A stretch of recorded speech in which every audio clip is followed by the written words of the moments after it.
अब only 7 days बच रहे हैं, जिन बच्चों का 1 तारीख को एग्ज़ाम है एफसीआई का, एडमिट कार्ड वगैरह सब अवेलेबल है। तो इसमें मैं थोड़ा सा अब डिस्कस करूँगा कि आप एक हफ्ते में लास्ट के में क्या पढ़ें। और थोड़ा सा बच्चे काफ़ी कंफ्यूज हो गए और काफ़ी हड़बड़ा चुके हैं, क्योंकि मैंने काफ़ी ग्रुप्स में देखा है टेलीग्राम के में कि बच्चे अलग अलग बुक्स को आप प्रीफर करना चाह रहे हैं और सोच रहे हैं कि 7 दिन में आप सारा जीएस कंप्लीट कर लोगे, लेकिन ऐसा होगा नहीं। मैंने देखा है कुछ बच्चे अब कह रहे हैं कि एसएससी की ब्लैक बुक वाली बुक मतलब पीडीएफ कहाँ मिलेगी, मतलब इतने कंफ्यूज है बच्चे, इस समय बहुत ज़्यादा परेशान है। मतलब समझ नहीं आ रहा कि बच्चों को क्या करें अब। तो मैं थोड़ा सॉल्यूशन निकालने की कोशिश करूँगा और थोड़े आपको सजेशंस दूंगा। बाकी आपकी इच्छा है कि आपको क्या करना है वो आप खुद करोगे। तो आप इस वीडियो में बने रहना। तो मैं हर चीज़ का आपका डाउट क्लियर करूँगा कि सेक्शनल कट ऑफ होती है या नहीं होती, कहाँ से आप पढ़ें और कितना पढ़ें, किस तरीके से रिवीजन करें, तो मैं सब इस वीडियो में बताऊँगा। थोड़ी लंबी हो सकती है, ठीक है, तो आप थोड़ा बने रहना वीडियो में। तो सबसे पहले आता है हिस्ट्री। आपको जब जीएस स्टार्ट करते हो सबसे पहले आपको मिलेगा हिस्ट्री, हर बुक में देख लेना ज़्यादातर में। तो दिक्कत आती है जी आपकी एशियंट में। एशियंट हिस्ट्री में क्या भरा पड़ा रहता है, एशियंट हिस्ट्री में आपका होता है हड़प्पा वड़प्पा होते हैं, ये सब पैलेथोलिक एज, ओल्डेस्ट, मतलब जो क्या कहते हैं, मतलब आपकी मतलब बात मान अब, मतलब एक ऐसी चीज़ है जो आपको मतलब पढ़ा भी नहीं होगा आपने कभी, स्कूल डेज में भी सही से याद नहीं हुआ होगा, इंडस वैली सिविलाइजेशन। तो इसमें काफ़ी दिक्कत आती है, मतलब आपको बुद्धिस्ट वगैरह ये इनमें यहाँ दिक्कत आती है। आप अगर इसमें पढ़ना चाहते हो ना, मतलब मैं कहने का मतलब ये कि इसमें ये चैप्टर थोड़ा कॉम्प्लेक्स है।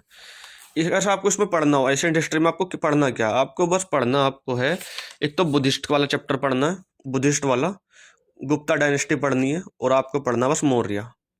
इससे ज़्यादा आपको अलग मत जाना। और थोड़ा बहुत अलेक्जेंडर इन्वेशन पढ़ लेना कि कब आया था, किस किस से इसकी लड़ाई बजी थी, ठीक है, बस इतना पढ़ लेना आप इसमें। इससे ज़्यादा आपको कुछ नहीं मिलने वाला, क्योंकि आपको अगर मिलेगा भी इसके अलग जो है तो उसको कोई नहीं कर पाएगा, क्योंकि इंडस से वैली सिविलाइजेशन से बहुत क्वेश्चन बन सकते हैं और हड़प्पा से भी बहुत ज़्यादा बन जाएंगे, नियोलिथिक एज से भी काफ़ी सारी चीज़ें बन जाएगी। लेकिन आपको पढ़ना क्या है, मैं 3 चीज़ें बता रहा हूँ बस। गुप्ता, हाँ संगमा डायनेस्टी पढ़ लेना अगर इसमें हो तो, पता नहीं वो कौन से उसमें थी, चलो कोई नहीं, आप गुप्ता पढ़ लेना, बुद्धिस्ट पढ़ लेना, और आपका एक और था वो मैं भूल गया यार, गुप्ता, मौर्य और जी आपका बुद्धिस्ट, बस ये 3 पढ़ लेना आप जो है, ज़्यादा की इसमें ज़रूरत नहीं है। संगम डायनेस्टी के बस ये पढ़ लेना फाउंडर वगैरह कौन थे और क्या क्या काम होता था इनकी डायनेस्टी के टाइम पे, मतलब क्या और क्या क्या मतलब ये मेटल्स कौन से यूज़ करते थे। ज़्यादातर इस पर क्वेश्चन आता है कि मेटल कौन सा यूज़ हुआ था और क्या क्या इस टाइम पे खोज हुई थी। और थोड़े से इनके प्लेसेस के थोड़े नाम याद रख लेना, क्योंकि वो बहुत थोड़े मुश्किल होते हैं, तो वो याद आप रख नहीं पाओगे जहाँ तक मुझे लग रहा है। तो ये तो आपका सॉल्यूशन हो गया एशियंट हिस्ट्री का। मिडिवल हिस्ट्री सबसे ज़्यादा आसान मानी जाती है, क्योंकि इसमें आपके वो बंदे हैं मतलब जिनकी चीज़ें बनाई हुई आज भी आपको दिखती है, जैसे ताजमहल वगैरह, हुमायूं का मकबरा, ये आपके लिए आसान पड़ेगा थोड़ा पढ़ना, क्योंकि इसमें एक पैटर्न बना हुआ है कि मोहम्मद गोरी आया, फिर लड़ाई हुई उसकी उनकी जो है चौहान से जो है, फिर उसके बाद जो है कुतुबुद्दीन ऐबक को इन्होंने हैंड ओवर किया, उसके बाद मतलब रजिया सुल्तान, मतलब इस तरीके से सब चीज़ पैटर्न के तौर पे बनी हुई है। तो आप इसमें आराम से मतलब पढ़ सकते हो। इसमें ये पढ़ लेना कि किससे किसकी लड़ाई बजी और कब बजी और उसको क्या नाम दिया गया है, जैसे बैटल ऑफ क्या कहते हैं, जैसे बैटल ऑफ क्या कहते वो पानीपत की बैटल कब लड़ाई हुई, और तिरेन की, इस तरीके से मतलब, और इनको क्या क्या नाम दिया गया, जैसे लाख बख्श दिया गया था कुतुबुद्दीन ऐबक को। तो देखो इसकी मैंने पूरी पीडीएफ जो है क्वेश्चन एमसीक्यूज़ की जो अपने टेलीग्राम चैनल पर डाल रखी है, तो आप परेशान मत होना कि कहाँ से मिलेगी क्या मिलेगी। ट्रिकी बैंकर नाम से मेरा चैनल है टेलीग्राम पे, आप सर्च कर लेना TRICKYBANKER, सर्च कर लेना, आपको मिल जाएगा वहाँ बहुत आराम से। जो क्योंकि मैं वो सारी स्क्रीन रिकॉर्ड करके दिखा नहीं सकता, क्योंकि टेलीग्राम चैनल की मतलब ये रिस्ट्रिक्शंस है कि मैं दिखा नहीं सकता आपको। तो तुगलक डायनेस्टी ये आपका आसान है, इसमें मैं ज़्यादा टाइम वेस्ट नहीं करूँगा। मिडिवल हिस्ट्री जो है ज़्यादा दिक्कत नहीं देगी है। मॉडर्न हिस्ट्री में क्या कहते हैं कौन कौन से मूवमेंट्स स्टार्ट हुए थे, मैं थोड़ा ले जाता हूँ आपको वहीं जो है। देखो वीडियो लंबी हो जाएगी तो उसके लिए मुझे माफ़ कर देना, क्योंकि मैं आपको डिटेल में समझाना चाहता हूँ कि आपके दिमाग में कोई डाउट ना बचे और आप परेशान ना हो अलग अलग वीडियोस पे जा के आप ढूंढे हुए ना कि डाउट्स के सॉल्यूशन। तो मॉडर्न हिस्ट्री में आपको जो है ये पढ़ना है। इसमें पढ़ना क्या है मैं बता देता हूँ। जैसे कौन सी ट्रीटी साइन हुई है, ठीक है, और कौन सी लड़ाई कब बची है, जैसे बैटल ऑफ बक्सर, रिवोल्ट कहाँ से स्टार्ट हुआ, इसे मेरठ से स्टार्ट हुआ है, क्वेश्चन आया था अभी कुछ दिन पहले एफ मैनेजर में, ठीक है। इंडियन नेशनल कांग्रेस के कुछ मूवमेंट्स, और ये हाँ ये पढ़ लेना बहुत ज़रूरी है। ये थोड़ा सा मैं से थोड़ा दिखा देता हूँ ताकि आप अगर पढ़ने के मूड में तो यहाँ से पढ़ लें आप इसे। Important governor general of India, ठीक है, ये आप स्क्रीनशॉट ले लेना मेरी वीडियो से जो है, अगर आपको कहीं और ना मिला तो ये मैं पूरा पूरा दिखा रहा हूँ आपको जो है, अच्छी क्वालिटी में से करके देखना तो आपको दिख जाएगा। और ये लॉर्ड डलहौसी भी आ गए इसमें, लॉर्ड कैनिंग भी आ गए। तो आप ये पढ़ लेना, ये सब बहुत ज़रूरी चीज़ है। एक ना एक क्वेश्चन आपको मिल जाएगा, जैसे मतलब कि बंगाल टाइगर किसे कहा गया, इस तरीके से किसने वो हटाई सती प्रथा जो है, तो लॉर्ड विलियम बेनेडिक्ट, इस तरीके से क्वेश्चन बनते हैं। ठीक है, इंडियन नेशनल कांग्रेस के कुछ मूवमेंट्स की पार्टीशन कब हुआ बंगाल का, इस तरीके से ये पढ़ना है। देखो ये पढ़ना ही पड़ेगा, देखो इसका कुछ सॉल्यूशन नहीं है, कुछ भी आ सकता है इसमें से जो है, बस इनकी थोड़ा डेट्स याद रख लेना। थोड़ी सी मुश्किल तो होगी, लेकिन आपको कोशिश करनी पड़ेगी, क्योंकि आपका नंबर आएगा और आपको अच्छी जॉब मिलेगी, तो मतलब थोड़ी मेहनत तो करनी पड़ेगी। देखो सबके ये ईयर्स लिख रखे हैं बरार में, जो है ईयर ही पूछते हैं ज़्यादातर, सीधा सीधा क्वेश्चन आता है जी ये किस ईयर में आपका हुआ था। थर्ड राउंड टेबल की भी देखो आप डेट्स याद कर लेना, और किस किस के बीच में हुई थी ये भी थोड़ा पढ़ लेना आप जो है। अब आता जी आपका ज्योग्राफी, 187 पेज पे है। देखो बने रहना वीडियो में, सब चीज़ दिखा रहा हूँ आपको डिटेल में जो है, और आप कंफ्यूज मत हो। देखो मैं सोर्स का बता दूँ आपको कि कहाँ से आपको कितने सोर्स इस्तेमाल करने हैं। देखो आपको कोई भी 2 सोर्स जो आपने पहले भी पढ़े हो, क्योंकि आपको रिवीजन करना है, क्योंकि 7 दिन में आपका कुछ नहीं हो पाएगा। आप हड़बड़ा के जो है ना, मतलब आप हिम्मत हार लोगे। हिम्मत नहीं हारनी, आपको लास्ट मोमेंट तक लड़ते रहना है, जब तक एग्ज़ाम क्लियर ना हो। तो आप बने रहो मेरे साथ वीडियो में, आपका पूरा साथ दूंगा मैं, ठीक है। तो अब आपके सामने ज्योग्राफी का सेक्शन है, तो इसमें क्वेश्चन किस तरीके से आते हैं। एक तो कैपिटल पे क्वेश्चन बन जाता है, ठीक है। और आपका कोई लेटेस्ट ऐसा कोई करंट अफेयर रहा हो जिसमें मतलब जोग्राफिकल कुछ चेंजेस हुए हैं, तो वो वाला चीज़ें आपका इसमें आ सकती है। रिवर्स के बारे में क्वेश्चन आते हैं, और एक लेयर्स के बारे में एटमॉस्फेयर के, इस तरीके से। और जैसे where is the Great Barrier Reef, तो ये सबसे ज़्यादा फेमस क्वेश्चन है, तो पैसिफिक ओशन इसका आंसर है।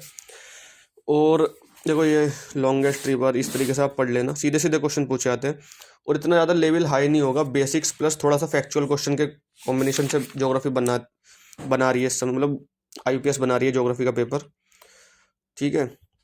और आप ये पढ़ लेना किसका मतलब कहाँ पे वो है, मतलब सेक्रेटेरिएट ऑफ सार्क, तो ये आपका है जी इसमें काठमांडू में।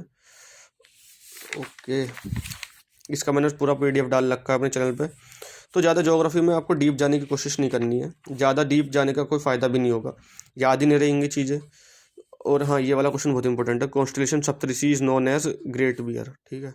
ये आप पढ़ लेना इस तरीके से। ज़्यादा मुश्किल नहीं है, मैंने खुद अभी देखो आपको साथ आंसर बता रहा हूँ, तो ज़्यादा मुश्किल होता तो देखो मुझे भी याद नहीं रहता, तो काफ़ी दिन पहले पढ़ा था मैंने ये।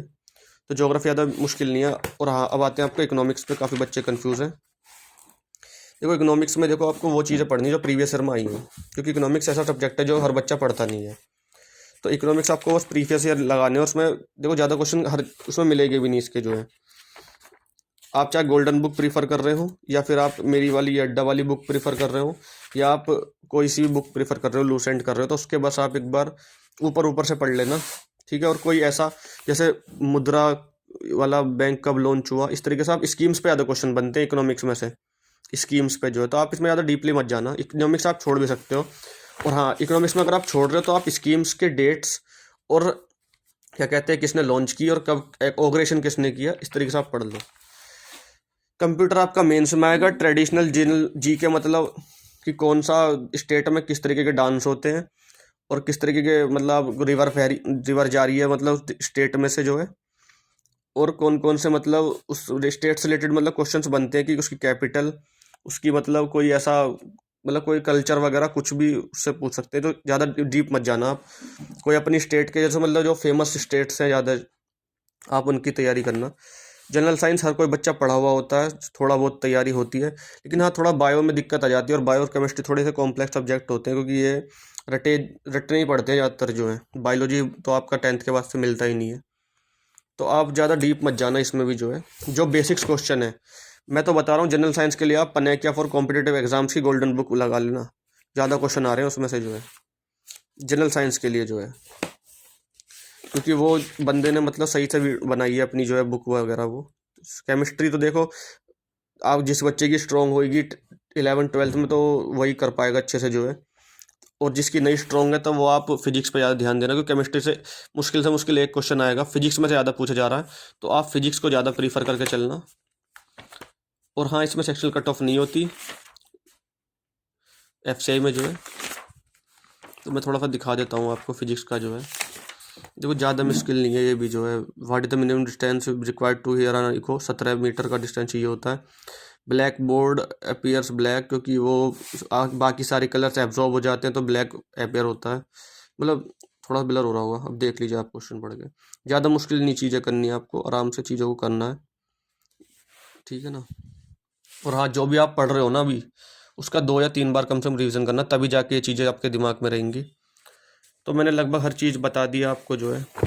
किस बच्चे को सॉल्यूशन मिल भी गया होगा मेरी बातों से, और किसी बच्चे ने स्ट्रेटेजी बनाने स्टार्ट भी कर दी होगी, कई कई बच्चों ने। और अब बस रिवीजन का टाइम बच रहा है मेरे ख्याल से, तो आप 2 या 3 बार रिवीजन करें पहले जो आप पढ़ चुके हो। ज़्यादा नए पढ़ने की कोशिश ना करें, नया तभी पढ़ें जब आपने 1 या 2 बार रिवीजन कर लिया हो अपने पुराने पढ़े हुए का, क्योंकि आपके दिमाग से वो निकल जाएगा जो आप पुराना पढ़ा हुआ होगा नए के चक्कर में। तो आप कोशिश करें ज़्यादा से ज़्यादा आप पुराने को रिवाइज करें, और आप बने रहिए मेरे साथ।